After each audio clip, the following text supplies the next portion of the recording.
پاکستان کے اندر سیاسی ملاقڑا گہرا ہوتا جا رہا ہے۔ آج اسپیکر قومی اسمبلی جو کسٹوڈین آف دا ہاؤس ہیں، انہوں نے ایک خط تحریر کیا الیکشن کمیشن کو۔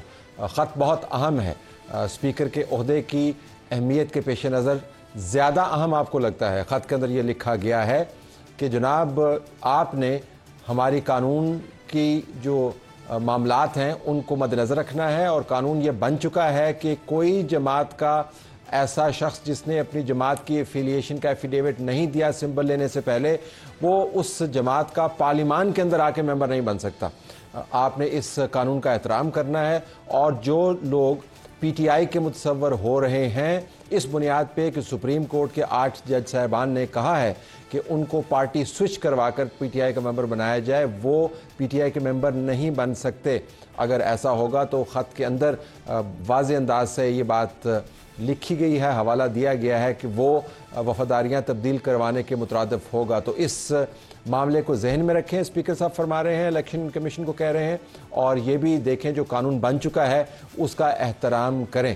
اب اس خط کی اہمیت یہ بھی ہے کہ آج الیکشن کمیشن کا اجلاس ہوا، اور 8 جج صاحبان کی طرف سے پہلے جو شارٹ آرڈر آیا تھا، اور اس کے بعد اس کا جو وضاحتی آرڈر آیا تھا جس کے اندر انہوں نے الیکشن کمیشن کی خوب دھنائی کی، سرزنش کی، اور کہا کہ آپ ڈیلینگ ٹیکٹکس استعمال کر رہے ہیں اور اس کے کانسیکوینسز ہوں گے، اور فوراً سے پہلے وہ تمام ممبران جن کو آپ آزاد کہہ رہے ہیں ان کو پی ٹی آئی کا ممبر بنائیے اور آپ اپنا کام کیجئے، ہم نے حکم جاری کر دیا۔ آج الیکشن کمیشن نے کوئی واضح سٹینس اس کے اوپر نہیں لیا۔ 3 مرتبہ یہ اجلاس ہو چکا ہے، کل شاید چوتھی مرتبہ ہو۔ اب ایک طرف اسپیکر صاحب کہہ رہے ہیں کہ ہماری بات مانو، ہم نے آپ کو بتایا ہے کہ یہ لوگ آزاد ہیں، ان کی پارٹی کی وفاداری تبدیل نہیں ہو سکتی۔ دوسری طرف سپریم کورٹ کے 8 جج صاحبان کہہ رہے ہیں کہ ہم نے آپ کو حکم دے دیا ہے کہ اگر آپ نے یہ کام نہیں کیا تو پھر اس کے کانسیکوینسز ہوں گے۔ بیچ میں الیکشن کمیشن ہے، لیکن بیچ میں سارا نظام بھی موجود ہے۔ ہم اس معاملے کو تفصیلی انداز سے دیکھنا چاہتے ہیں۔ ہمارے پاس انجینئر خورم دستگیر خان صاحب موجود ہیں مسلم لیگ نواز کی طرف سے، ان کا شکریہ۔ ہمارے پاس ولید اقبال صاحب تحریک انصاف کی طرف سے موجود ہیں، ان کا بھی شکریہ۔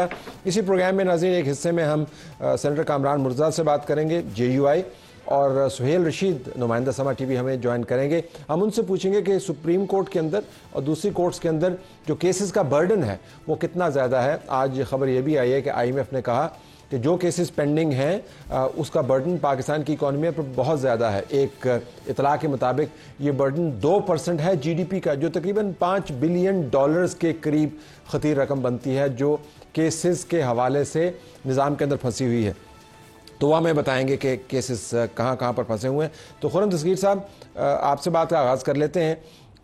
یہ لڑائی بڑھ گئی ہے، تو جو کسٹوڈین آف دا ہاؤس ہے وہ اصرار کر رہا ہے سپریم کورٹ کے 8 جج صاحبان کے تفصیلی نوٹ کے بعد، اور جس کے اندر انہوں نے الیکشن کمیشن کو ہدایت دی کہ آپ نے حکم نہیں ماننا۔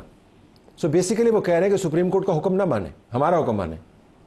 وہ یہ کہہ رہے ہیں، اور یہ بہت ہی خوشگوار آج خط لکھا گیا ہے، میں ایک پارلیمنٹیرین ہونے کے ناطے، کہ اسپیکر صاحب نے اعادہ کیا ہے کہ اگرچہ آئین سپریم ہے پاکستان کے ریاست میں، لیکن پارلیمان بالا دست ہے۔ تو اب جب سپریم کورٹ نے ان کے 8 ججوں نے ایک شارٹ آرڈر دیا، جو کہ اب 11 ہفتے گزرنے کے باوجود اس کا تفصیلی آرڈر نہیں آیا، ہمیں نہیں پتا کہ کس بنیاد پر ہے، انہوں نے درست طور پہ یہ وضاحت کر دی ہے کہ پارلیمان، اگرچہ فیصلہ موجود ہے لیکن جب پارلیمان نے اس پر قانون سازی کر دی ہے تو پارلیمان بالادست رہے گی۔ لیکن سپریم کورٹ کے جج صاحبان نے واضح انداز سے کہا ہے کہ الیکشن کمیشن کو کہا ہے، لیکن سنا سب کو رہے ہیں کہ اگر آپ نے اس فیصلے پر عمل درآمد نہیں کیا، اور جو باقی ماندہ ممبران ہیں جنہوں نے ایفیڈیوٹس نہیں دیے تھے اور سنی تحریک اتحاد کا وہ حصہ ہیں، اگر آپ نے ان کو پی ٹی آئی کا بندہ قرار نہ دیا پارلیمان کے اندر تو نتائج نکلیں گے۔ تو میں آپ کو نتائج ہوئے، یہ انتظامیہ یہ کہے گی کہ جناب ہم آپ کو عمل درآمد کرنے سے آ رہی ہیں، کیونکہ پارلیمان، لیکن یہاں پر مقننہ کہہ رہی ہے، تو مقننہ حکم صادر کر رہی ہے، مقننہ کا کسٹوڈین اس کے ایک ہاؤس کا وہ حکم صادر کر رہا ہے کہ آپ نے حکم نہیں ماننا۔ تو جناب ایشو یہ ہے، اب یہ سوال ہمارے سب کے سامنے کھڑا ہو گیا ہے کہ عدلیہ خود مختار ہے، پارلیمان بھی خود مختار ہے آئین کے تحت۔ عدلیہ انڈیپینڈنٹ ہے، پارلیمان سوورن ہے، ان دونوں کے درمیان فرق ہے. ٹھیک ہے، okay, let me go to Walid Iqbal صاحب. ولید صاحب، اب معاملہ یہ ہے کہ یہ پارٹی سے آگے کی بات چلی گئی ہے. آپ کہہ سکتے ہیں کہ جو اسپیکر صاحب ہیں وہ پارٹی کو ریپرزینٹ کرتے ہیں، لیکن ان کی چیئر جو ہے پارٹی کو ریپرزینٹ نہیں کرتی، وہ تمام ہاؤس کے کسٹوڈین ہیں. اب ان کی طرف سے جب یہ خط جاتا ہے الیکشن کمیشن کو اور کہا جاتا ہے کہ آپ اس قانون کی پاسداری کیجیے جو ہم پاس کر چکے ہیں، جس کے تحت یہ وفاداریاں وہیں پر ٹھہریں گی جہاں پر وہ موجود تھیں، تو اس کے بعد آپ کو لگتا ہے لڑائی بڑھے گی؟ لڑائی بڑھے گی یا نہیں بڑھے گی وہ میرے پاس میرا کرسٹل بال تو نہیں ہے پیشین گوئی کرنے کا، یا میں اچھی تو نہیں ہوں، لیکن میں اپنی ایک رائے کا اور ذرا سخت رائے کا اظہار کرنا چاہتا ہوں، اور میں خرم دستگیر صاحب سے اختلاف کا بھی اظہار کرنا چاہتا ہوں، اور کچھ میرے الفاظ جو ہیں وہ ان کو برے لگیں گے، لیکن میں ان کو ریکویسٹ یہ کروں گا کہ جب ان کی باری آئے تو ضرور جواب دیں اس کا.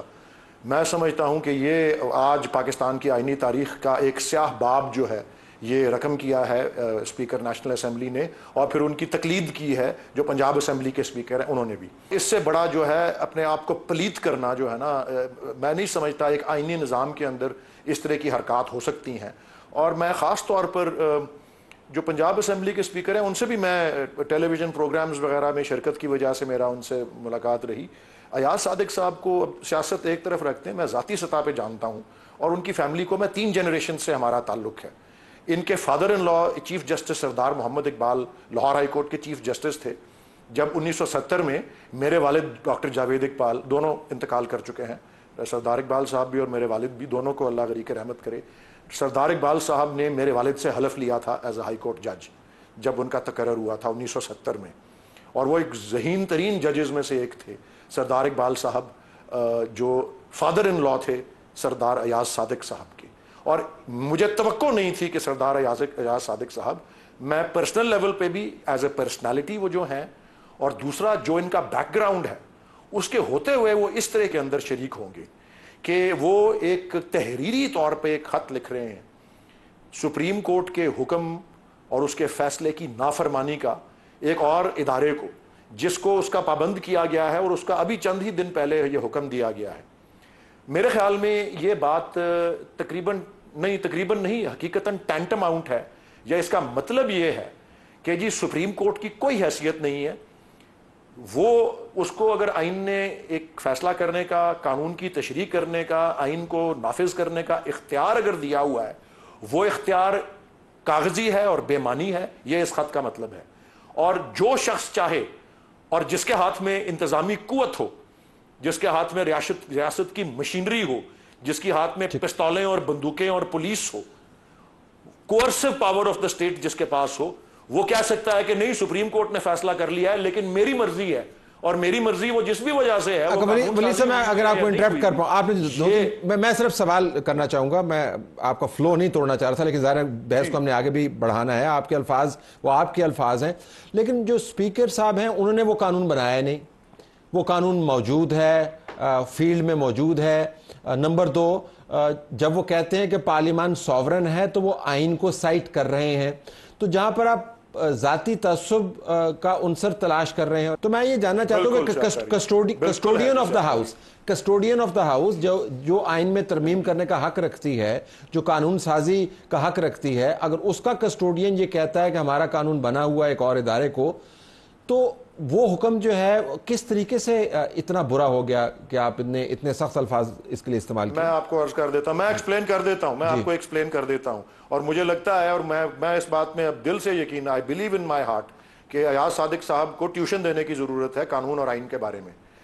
یہ ان تمام یہ جو پی ڈی ایم گورنمنٹ کے جو اس وقت اہلکار بھی ہیں، جو ان کے وزراء اور جو بھی عہدوں پہ ہیں وہ بھی، اور جو ان کو مشورہ قانونی دے رہے ہیں، یہ سب جو دعوے کر رہے ہیں، یہ پاکستان کا جو آئینی ڈھانچہ ہے یہ اس سے متصادم بات کر رہے ہیں.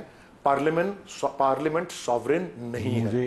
پارلیمنٹ سوورن صرف اس ملک میں ہوتی ہے، میری عرض سن لیں، اس ملک میں ہوتی ہے. پارلیمنٹ سوورن اس ملک میں ہوتی ہے، اور میری عرض سن لیں، میں ولی صاحب سیکھنا چاہتا ہوں، پارلیمنٹ سوورن اس ملک میں ہوتی ہے میں ولی صاحب سے سیکھنا چاہتا ہوں کہ جو وجہ تنازع ہے وہ سامنے ہے. وجہ تنازع یہ جملہ پوری ہوگی تو مجھے اجازت دیں پوری ہوگی تو میں آپ سے سیکھنا چاہ رہا ہوں. وجہ تنازع یہ جملہ ہے کہ it is the amended election act that shall prevail and supersede the prior ruling. یہ وجہ تنازع ہے, اس کے اوپر بات کرنے کی کیا ہوگا؟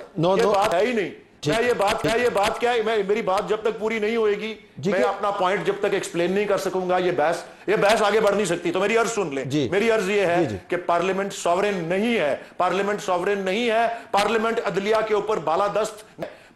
پاکستان میں اگر کوئی چیز بالادست ہے تو وہ پاکستان کا آئین ہے. پارلیمنٹ انگلستان میں, برطانیہ میں سوورن ہے. جہاں تحریری آئین نہیں ہوتا وہاں پارلیمنٹ سوورن ہوتی ہے. جہاں تحریری آئین ہوتا ہے وہاں قانون سازی کا اختیار پارلیمنٹ کا ہے, اس کی تشریح اور اس کے نفاذ کا اختیار عدلیہ کا ہے. عدلیہ یہ بالکل جس طرح یوسف رضا گیلانی نے کہا تھا, نہیں میری تشریح یہ ہے کہ میرے صدر کو استثناء حاصل ہے, تو انہوں نے نافرمانی کی. میں سمجھتا ہوں کہ ایاز صادق بھی اسی کے مستحق ہیں کہ سردار ایاز صادق اسپیکر اسمبلی کو شو کاز کر کے سپریم کورٹ کو کنٹیمپٹ آف کورٹ میں سزا دے کے ڈسکوالیفائی کر کے گھر بھیجنے کی ضرورت ہے. بالکل جس طرح یوسف رضا گیلانی کو گھر بھیجا گیا تھا. Parliament is not sovereign.